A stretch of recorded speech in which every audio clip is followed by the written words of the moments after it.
The invasion of Normandy.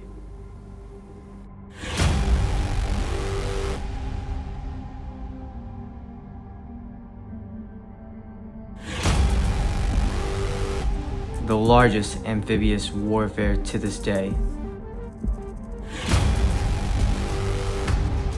Arguably the most ambiguous invasion in the history of mankind. The true turning point of World War II.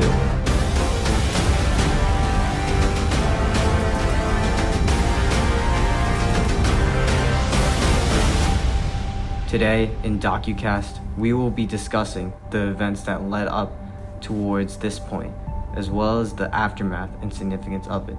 This is DocuCast.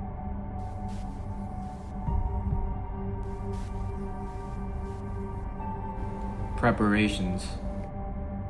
The invasion of Normandy, or D-Day, was a massive military operation that took years of planning. Allied leaders Franklin Roosevelt and Winston Churchill knew from the very start of World War II that a successful invasion into mainland Europe would be critical to ending the war. The Nazis currently had a strong position in Europe. However, most of their resources were going towards the Eastern Front due to the ongoing battle between them and the Soviet Union. If a successful invasion occurred in Europe, the Nazis would have to fight a two-front war with the Soviet Union from the east and the Allied forces from the west. The theory was fighting a two-front war would inevitably drain out their resources and eventually cause them to surrender. Figuring out where to invade would be the first objective in this invasion. Eventually, Normandy, France would be the invasion site for D-Day. Many different strategic factors were evaluated when choosing Normandy. One strong reason to choose Normandy was due to how its geographic features were favorable for an invasion to occur.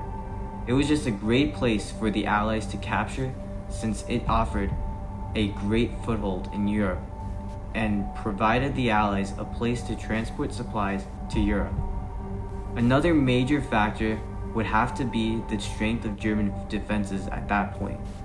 The Nazis constructed a series of concrete fortifications that were built along the coast. These defenses were known as the Atlantic Wall. Normandy was favorable because when considering the Atlantic Wall, Normandy had weaker defenses there. After the plan was set in motion, millions of supplies were shipped to Britain. Nearly 1,900,000 tons of supplies reached Britain in May of 1944 alone. Britain by itself could not support this war effort. The US was by far the biggest contributor to this invasion, supplying most of the resources and providing a sense of relief to the European allies. At the time, American troops were very different to your typical European troop, due to the fact that fighting was not happening in their homeland. These troops most certainly brought a sense of morale back to the Allied forces. This effect is most similar to that of the US involvement in World War I.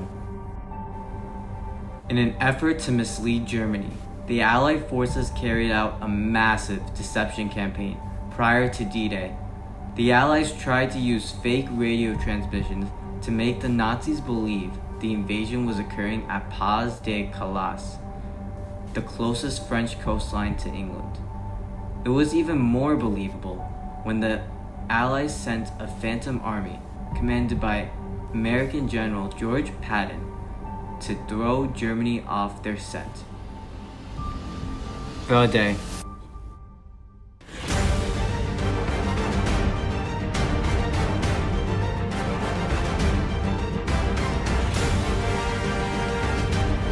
At this point, you may still be wondering, why is the invasion of Normandy called D-Day? Some people believe that it stands for Doomsday or Departure Day, but that's not the case. D-Day was a kind of military code the Allies used to communicate with each other on the field. D-Day just referred to the day of the invasion of Europe. D-Day never had a set date. In fact, it actually was going to occur on June 5th, 1944, but got canceled due to bad weather. they had to reschedule it on June 6, 1944. The invasion was very intense. The moment the soldiers got off the boat, they were under heavy fire.